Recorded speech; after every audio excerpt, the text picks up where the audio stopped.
Primeira carta de Pedro. Hoje nós vamos meditar do verso 22 ao verso 25, no primeiro capítulo. Então convido você a abra aí a sua Bíblia em 1 Pedro, capítulo 1, do verso 22 ao verso de número 25. Assim nos diz a palavra do nosso Deus. Tendo purificado a vossa alma pela vossa obediência à verdade, tendo em vista o amor fraternal não fingido, amai-vos de coração uns aos outros ardentemente. Pois fostes regenerados, não de semente corruptível, mas de incorruptível, mediante a palavra de Deus, a qual vive e é permanente. Pois toda carne é como a erva, e toda a sua glória como a flor da erva. Seca-se a erva e cai a sua flor. A palavra do Senhor, porém, permanece eternamente. Ora, esta é a palavra que vos foi evangelizada. O que significa para você ser um cristão? Para algumas pessoas, ser um cristão pode ser definido por uma simples confissão baseada em dogmas. Uma simples confissão que lhe foi ensinada por uma determinada organização religiosa. Embora seja importante, sem dúvida alguma, confessarmos aquilo que cremos, ser um cristão não significa ser um papagaio teológico. Ser um cristão é, acima de tudo, alguém que foi transformado em sua mente para viver de um modo diferente. Este novo padrão ético é o que Pedro desenvolve nesses versos que acabamos de ler. Pedro fala de um amor como sendo a descrição do novo padrão ético que deve permear a nossa consciência, transformando a prática dos nossos relacionamentos.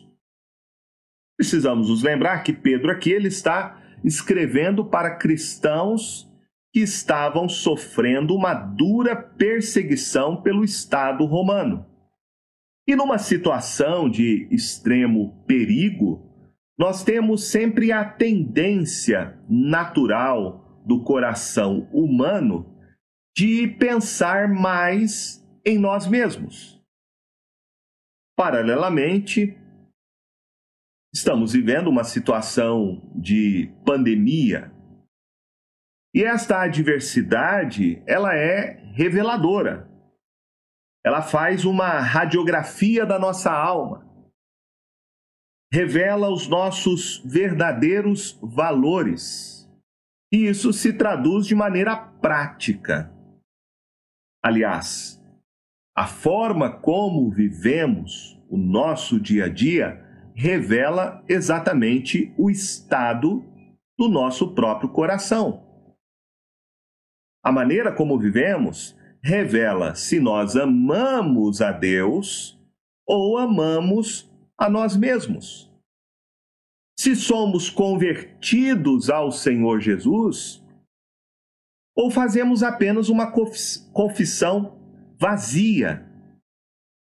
Se realmente somos identificados na nossa maneira de viver como discípulos do Senhor Jesus.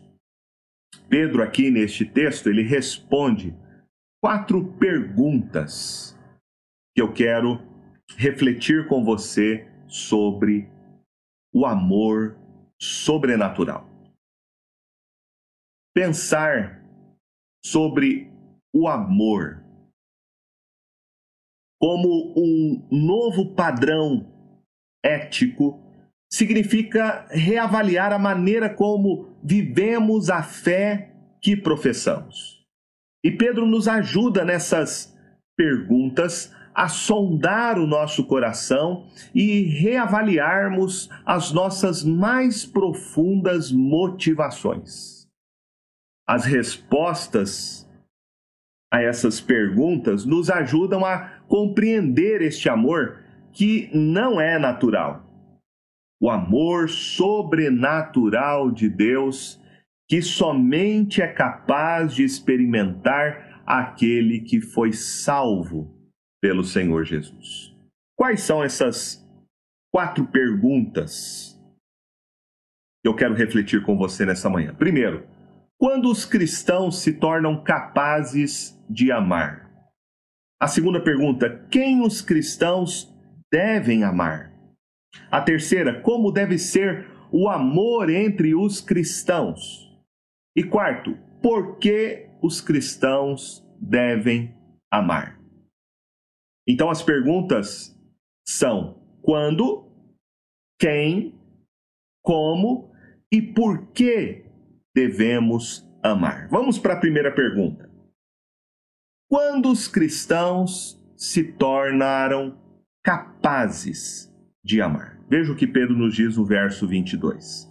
Tendo purificado a vossa alma pela vossa obediência à verdade. A Escritura, de maneira recorrente, deixa claro que a pessoa não convertida, ela está longe de ter a capacidade de demonstrar o verdadeiro amor.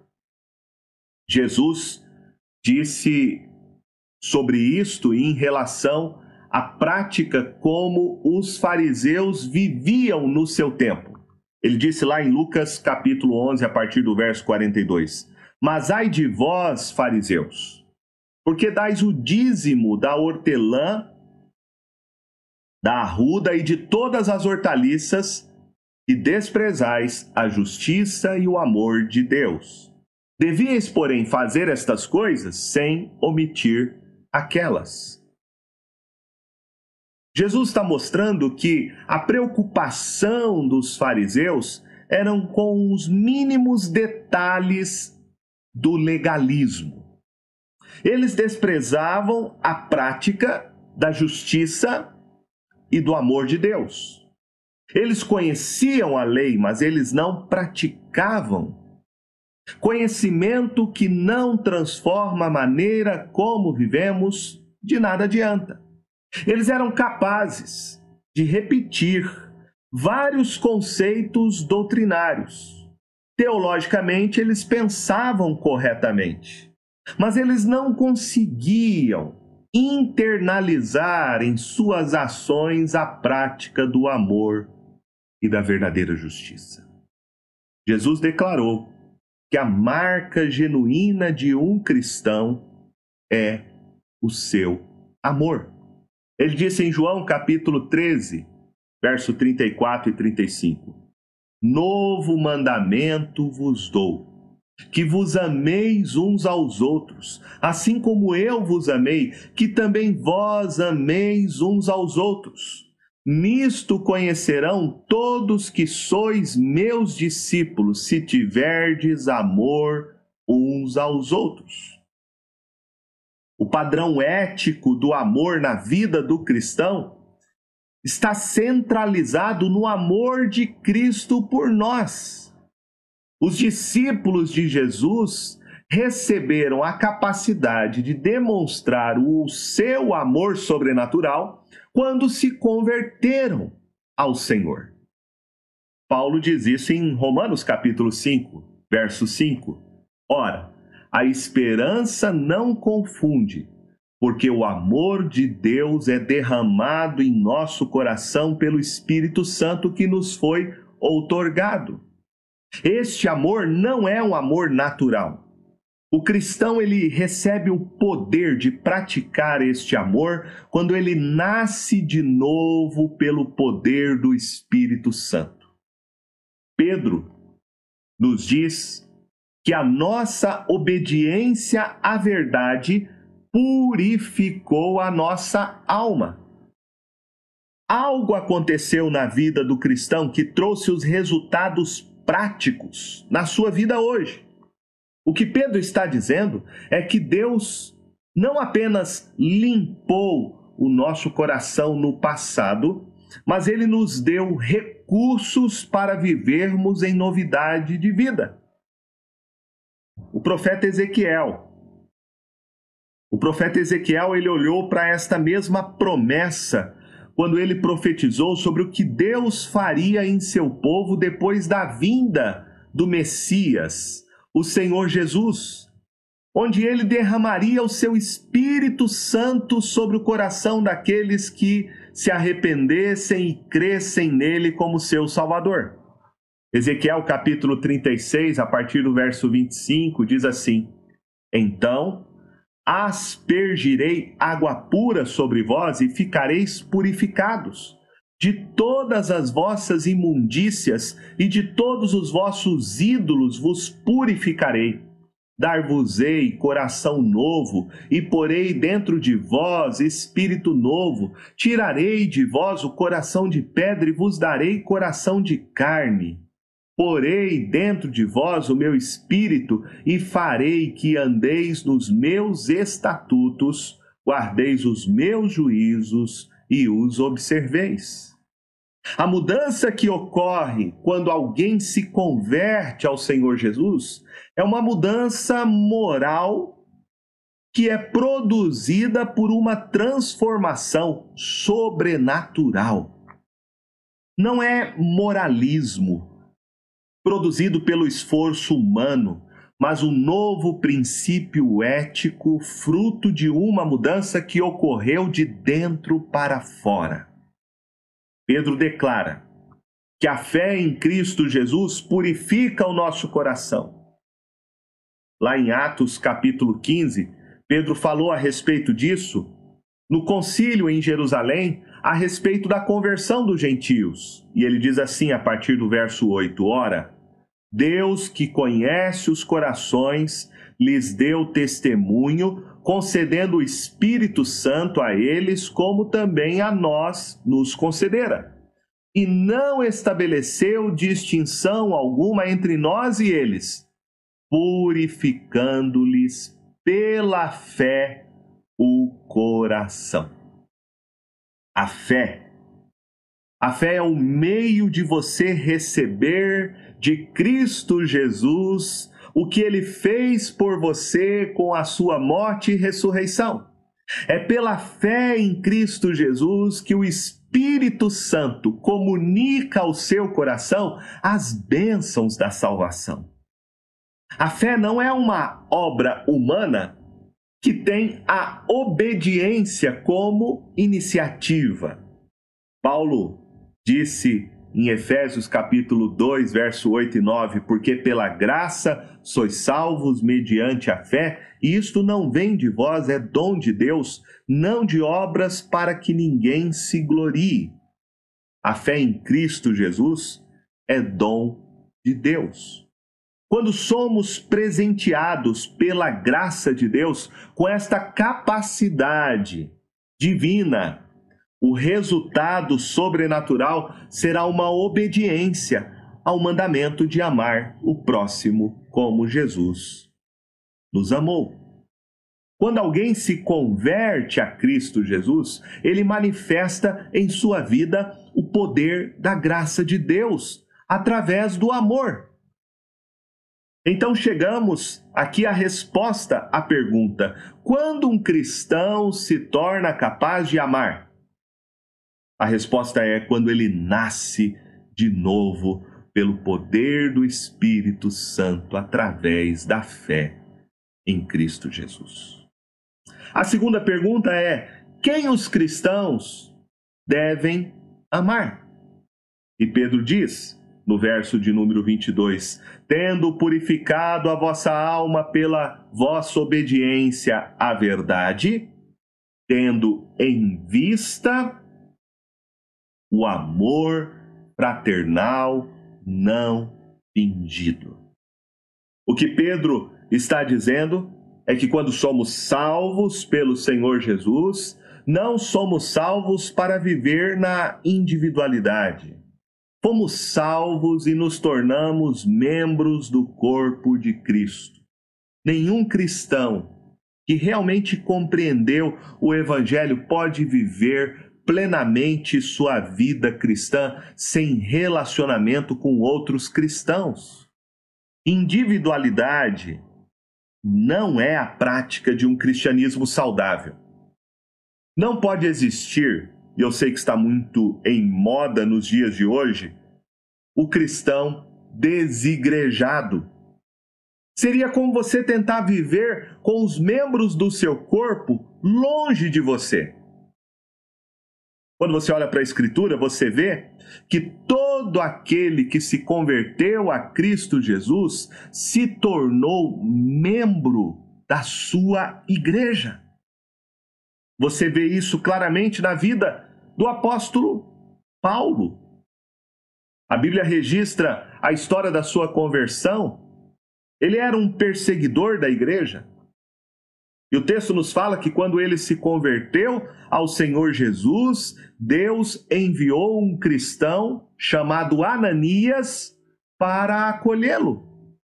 E o texto nos fala em Atos capítulo 9, verso 15, o Senhor, falando para Ananias, lhe disse: vai, porque este é para mim um instrumento escolhido para levar o meu nome perante os gentios e reis, bem como perante os filhos de Israel.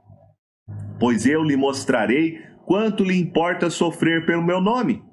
Então Ananias foi, e entrando na casa, impôs sobre eles as mãos, dizendo: Saulo, irmão, o Senhor me enviou a saber o próprio Jesus, que te apareceu no caminho por onde vinhas, para que recuperes a vista e fiques cheios do Espírito Santo. Imediatamente lhe caíram dos olhos como que umas escamas e tornou a ver. A seguir, levantou-se e foi batizado. Ananias o acolhe. E veja que Ananias chama Saulo, aquele que era o perseguidor da igreja, ele o chama de irmão. Irmão, isso é muito profundo. Quando nos convertemos a Cristo Jesus, nos tornamos membros de uma nova família, a família da fé. Agora nós temos uma nova identidade espiritual. O amor fraternal refere-se a esta nova identidade como irmãos em Cristo. Veja que Pedro, ele qualifica o amor. Ele nos diz que este amor precisa ser um amor não fingido, ou seja, um amor sem hipocrisia. Relacionamentos tóxicos não produzem saúde espiritual no corpo de Cristo. O apóstolo Paulo mesmo nos admoesta lá em Romanos capítulo 12, verso 9, dizendo: o amor seja sem hipocrisia. Há muitos que fazem parte da igreja e, infelizmente, vivem ainda intoxicados pela falsidade. E existem pessoas que não desejam fazer parte da igreja porque dizem: existe muita hipocrisia na igreja. A esses eu digo: seja bem-vindo. Qual é a família que não tem problemas? Você desiste da sua família por algum problema de relacionamento? Assim é o corpo de Cristo. Não desisto da igreja porque ela é uma obra de Deus. Igreja não é uma ideia humana. A igreja, infelizmente, tem deixado, e precisamos reconhecer que ela tem perdido o seu poder de influência neste mundo, porque muitas vezes os nossos relacionamentos são baseados em interesses egoístas. Mas não é este o amor que aprendemos no Evangelho. Cristo nos amou sem exigir nada em troca. E quando uma igreja experimenta o poder do Espírito, onde o coração de pedra do egoísmo, do amor próprio, é estilhaçado pelo martelo do amor de Cristo, podemos nos tornar um poderoso testemunho entre os homens que não conhecem o verdadeiro amor. Os cristãos, quando demonstram o amor de Cristo em seus relacionamentos como irmãos da mesma família, sem fingimento, tornam-se instrumentos poderosos que vão atrair a atenção de outras pessoas a respeito da sua própria necessidade de salvação. Lucas faz esse registro maravilhoso do verdadeiro amor experimentado por aqueles que se converteram a Cristo Jesus e se tornaram membros da Igreja de Cristo. Ele narra assim em Atos capítulo 2, a partir do verso de número 44. Todos os que creram estavam juntos e tinham tudo em comum. Vendiam as suas propriedades e bens, distribuindo o produto entre todos à medida que alguém tinha necessidade.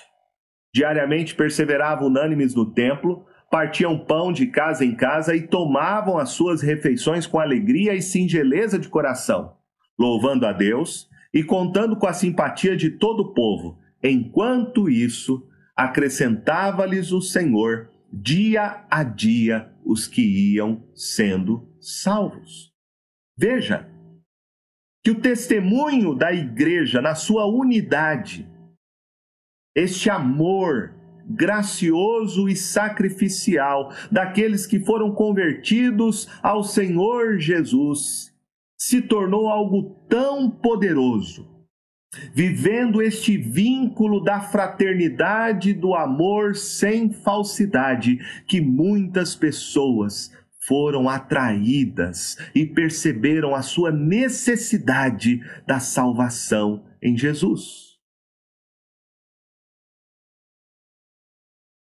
Até aqui, então, nós já aprendemos.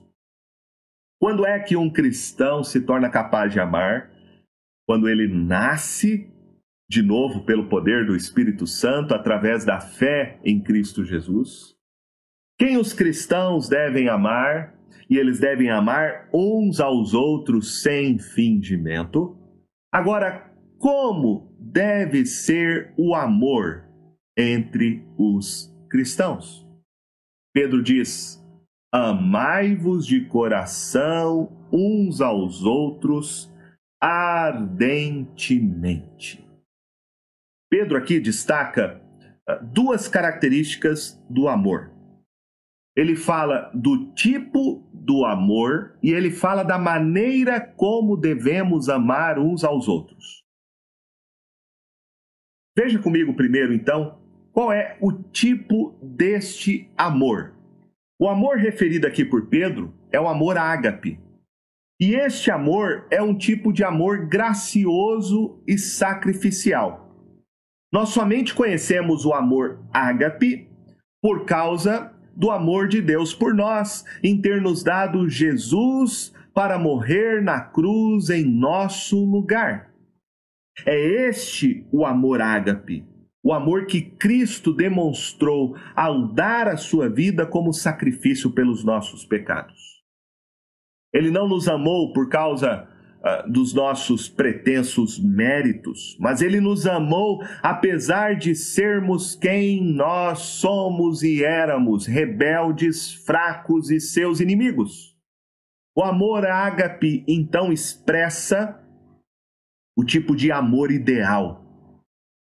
É o amor que é exercido pela vontade e não pela emoção. O amor que não é determinado pela beleza ou conveniência, mas pela intenção nobre de quem ama. Pedro não apenas define que tipo de amor com o qual devemos amar, mas Pedro também diz como devemos amar. Ele fala: amai-vos uns aos outros fervorosamente. É um termo que tem um significado fisiológico. Esse termo refere-se ao músculo que tem que ser esticado ao seu máximo. De maneira, então, metafórica, a palavra significa chegar ao ponto mais distante de alguma coisa. É assim que Pedro usou essa mesma palavra no capítulo 4, verso 8, quando ele diz: acima de tudo, porém, tende amor intenso uns para com os outros, porque o amor cobre multidão de pecados. Em outras palavras, o amor dos crentes precisa esticar, como um músculo, ao seu máximo, esticar graciosamente ao máximo para perdoar e cobrir os pecados uns dos outros. Este amor forte, poderoso, ele não vem do legalismo, ele não vem da força humana. Pelo contrário, Pedro diz que este amor vem de dentro. Amai-vos de coração. Este amor vem do coração, porque é no coração onde o Espírito Santo de Deus opera a transformação, tirando o nosso coração de pedra e colocando no lugar um coração de carne. Lembre que o fruto do Espírito é amor. E o apóstolo Paulo, falando sobre isso em Gálatas capítulo 5, ele diz: aqueles que pertencem a Cristo Jesus crucificaram a carne com as suas paixões e concupiscências. Se vivemos pelo Espírito, andemos também pelo Espírito. Então este amor que se estica graciosamente, perdoa os pecados dos outros, é um amor que vem do coração. Um coração transformado pelo Espírito Santo. Um amor que é fruto da ação do Espírito Santo dentro de nós, mudando o nosso ser completamente. Quando é então que um cristão se torna capaz de amar? Nós já vimos que é quando ele nasce de novo, pelo poder do Espírito Santo através da fé em Jesus. Já vimos quem os cristãos devem amar. Devem amar todas as pessoas, mas de maneira muito particular. Eles devem amar sem fingimento uns aos outros. Devem amar os seus irmãos com este amor fraternal, o amor ágape. Como nós devemos amar? Pedro diz, devemos amar uns aos outros de coração, ardentemente. E agora, por último, Pedro nos ensina por que os cristãos devem amar. E ele diz a partir do verso de número 23 ao verso 25. Pois fostes regenerados, não de uma semente corruptível, mas de incorruptível mediante a palavra de Deus, a qual vive e é permanente. Pois toda a carne é como a erva, e toda a sua glória como a flor da erva. Seca-se a erva e cai a sua flor.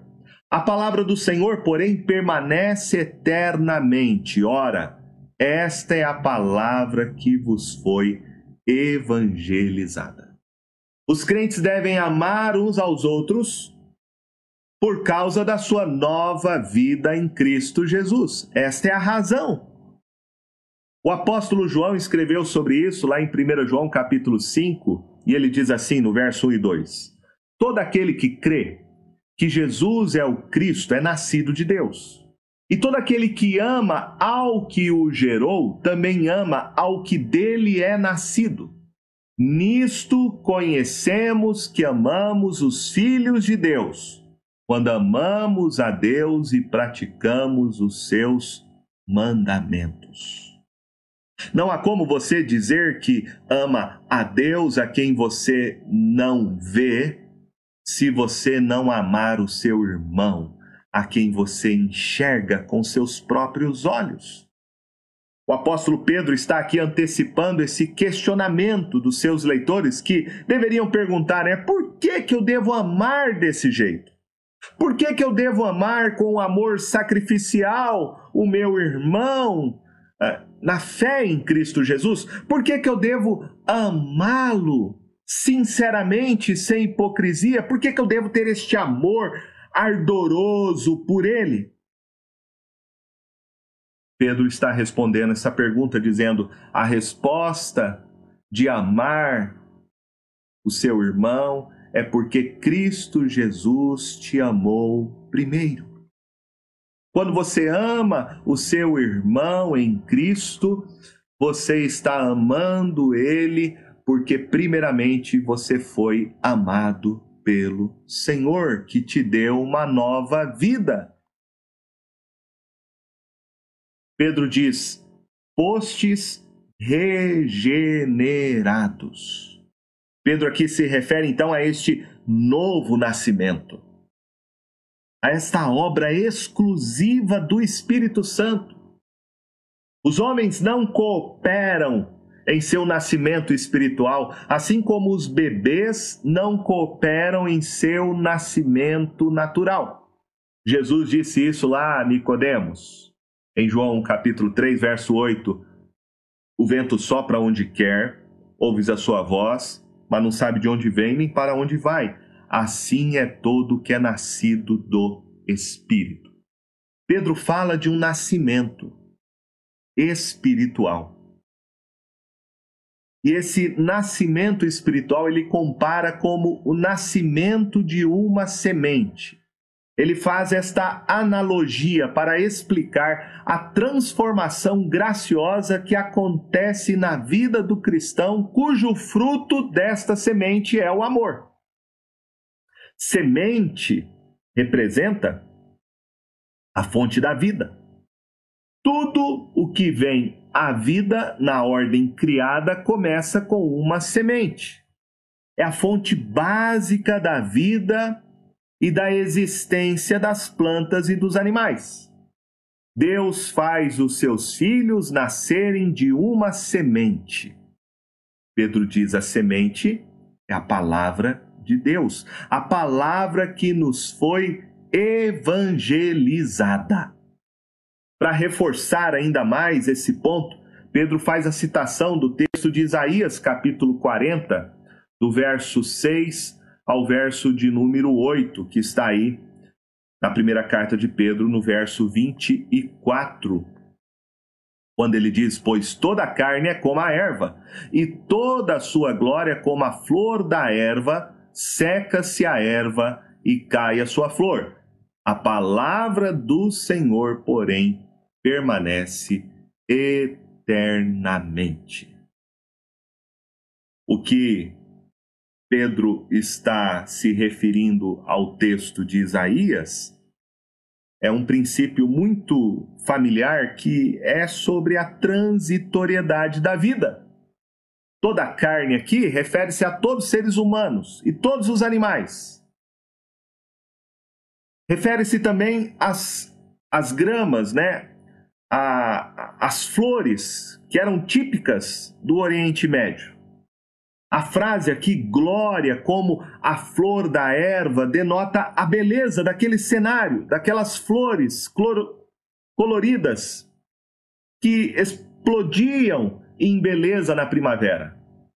Então Pedro olha para tudo isso, era algo muito comum, mas ele diz que toda essa formosura das flores do campo, um dia elas murcham, secam-se e morrem.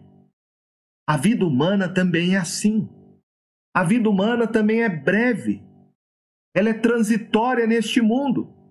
As pessoas passam como a flor do campo. Não importa se você é pobre, se você é rico, escolarizado, analfabeto, todos os homens são iguais.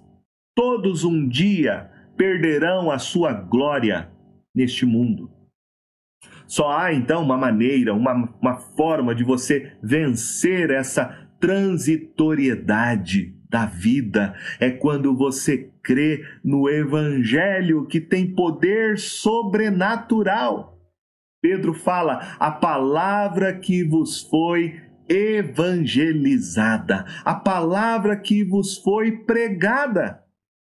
Ele está dizendo: olha, neste mundo de belezas transitórias que se acabam, neste mundo onde a morte é uma realidade que causa tanto medo aos homens, somente a beleza do Evangelho, somente a graça revelada de Deus em Cristo Jesus, que derrotou a morte e o fez ressuscitar ao terceiro dia. Somente quem experimenta este poder do Evangelho é capaz de viver o verdadeiro amor que vence todas as adversidades. O Evangelho, alguém já disse, é a carta do amor de Deus, escrita pela sua tinta que é o sangue de Cristo. Pedro aqui está encorajando os cristãos que estavam sendo duramente perseguidos, a amar um ao outro por causa deste amor que eles conheceram no Evangelho. O Evangelho é esta semente poderosa, viva e eterna. O fruto do Evangelho, desta semente plantada em nossos corações pelo Espírito Santo, é o amor. Lembra que Jesus disse: pelos frutos conhecereis que sois meus discípulos.